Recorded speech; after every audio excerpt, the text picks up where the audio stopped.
Transitional justice describes the broad range of methods used by states, local communities, and international organizations to pursue justice and accountability following periods of mass violence and human rights violations. Traditional transitional justice tools include, but are not limited to, criminal prosecutions, truth-telling, reparations, and reforms of laws and institutions.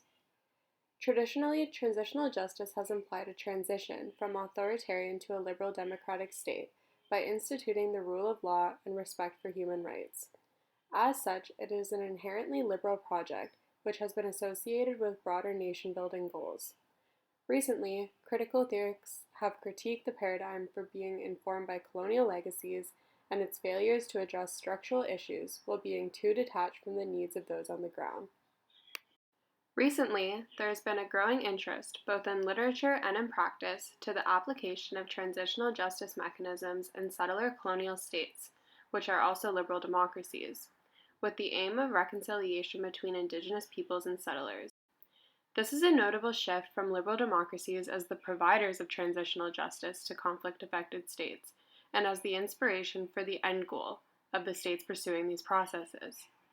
This trend is also reflective of strides in international law which recognize Indigenous peoples' inherent right to self-determination, such as the UN Declaration on the Rights of Indigenous Peoples and the UN Permanent Forum on Indigenous Issues. These examples have been praised for confronting legacies of colonial injustices, but for several reasons, transitional justice processes may be ill-suited for providing reconciliation in settler colonial contexts. First, the liberal association of transitional justice is problematic in dealing with situations of settler colonialism. Liberal ideologies justified European colonization of Indigenous lands in the first place, and Indigenous peoples have continued to critique liberalism for continuing to uphold colonial institutions, treating the marginalization of Indigenous peoples as something to be solved by citizenship and human rights. Using transitional justice to address colonial harms may risk reinforcing the liberal norms that justified these conditions in the first place. Second, transitional justice typically entails a transition of some sort, usually from an authoritarian to a liberal democratic state. Transitional justice as applied in settler colonial contexts violates this assumption because at the end of the process, the colonial state will still exist and claim sovereignty over Indigenous lands. As critical theorist Augustine Park points out, one can conceive of a Poland that is not a totalitarian regime, or a Liberia that is not at war. In contrast, one cannot conceive of a Canada or an Australia that are not settler colonies, because these states are founded on and sustained by the fact of settlement. Critical and Indigenous theorists have also critiqued this model of transitional justice on the grounds that they allow the settler state to position past human rights abuses against Indigenous peoples firmly in the past, contrasted against an enlightened present. These tensions inspired my research question, which is, to what degree is transitional justice an effective means of pursuing reconciliation in settler colonial contexts? In this research, Canada's Truth and Reconciliation Commission was used as a case study. My research method was to research transitional justice and analyze its core assumptions and practices. I determined that although the paradigm is experiencing a shift that is reflective of the general local turn in peacebuilding and has strove to become more adaptive to local needs, it still remains ingrained in the liberal theory. I then analyzed TRC reports, its mandate, and Canadian policy reports to figure out how the TRC came about, what it strove to do, and what its process was.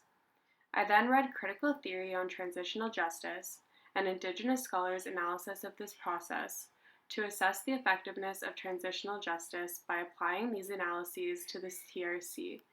I will now turn to my chosen case study, the Truth and Reconciliation Commission of Canada.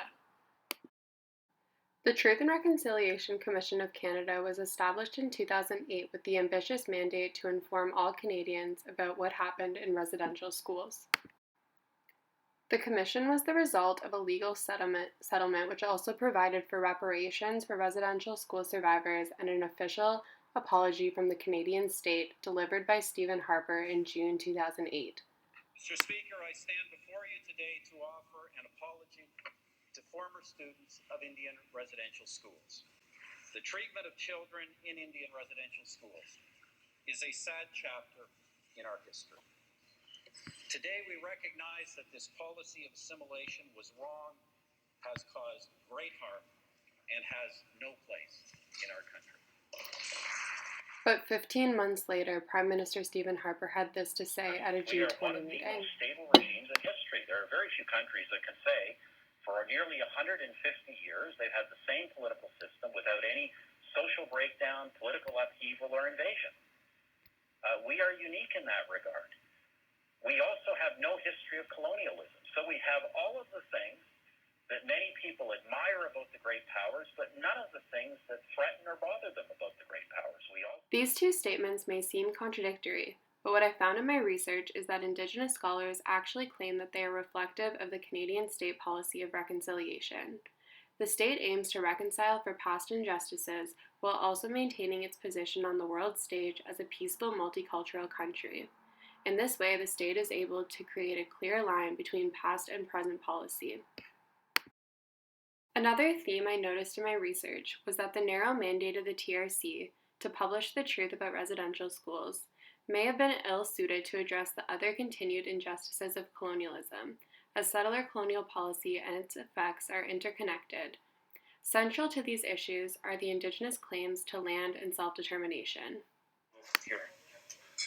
The thing that I'm trying to get across in the essay that I wrote is that land is crucial to any discussion of justice, and that reconciliation in Canada doesn't really mean anything to Indigenous peoples unless there's a discussion of restitution over land and our ability to reconnect to our land base for spiritual, cultural, economic, and political reasons.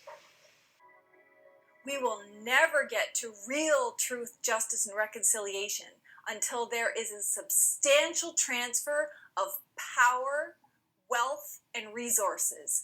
And that means lands have to come back. That also means there has to be us sharing in the resources.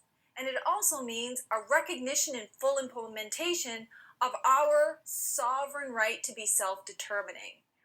These claims are actually consistent with the UN Declaration on the Rights of Indigenous Peoples and the TRC's 94 calls to action, which both reaffirm Indigenous peoples' right to self-determination. Despite these findings, the Canadian government has demonstrated a continued willingness to claim sovereignty over Indigenous territories when it deems it necessary. The state also condemns land demonstrations when they are inconvenient, even dispatching the RCMP on Wet'suwet'en land blockades protesting the construction of a pipeline through unceded territory. There are growing concerns about the economic fallout from blockades that are stalling rail traffic, could potentially put thousands of rail workers out of a job. The barricades must now come down. After its completion, the TRC published 94 calls to action to help redress the legacy of residential schools and advance the process of Canadian reconciliation with Indigenous peoples. That year, Prime Minister Justin Trudeau committed to implement all of them. 6 years later, 14 have been implemented. The government has taken some steps towards 60 and has yet to begin implementing 21 of the recommendations. The recent discovery of the thousands of unmarked graves on former residential school soil highlights the importance of the TRC's call to action. The TRC highlighted the possibility of unmarked graves in its final report, and the former chair of the commission, Murray St. Clair, has stated that the Canadian government was well aware of the possibility. The report also included a call on the federal government to establish an online registry of residential school cemeteries and to plot maps showing the location of deceased residential school children. This call has not been completed.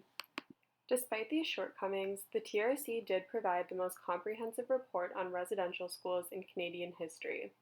Indigenous peoples actively advocated for the commission and participated in it. Over 7,000 former residential school survivors were able to tell their stories, many for the first time. Many have credited the TRC for providing some degree of personal and community healing. The calls to action, although still a long way from being implemented, provide Canadians with an achievable framework to pursue reconciliation and provides an avenue to hold the government accountable. Ultimately, my paper argues that although truth commissions may be ill-suited to provide true justice and reconciliation in cases of colonial injustice, they do offer a means for a more respectful inclusion of Indigenous practices.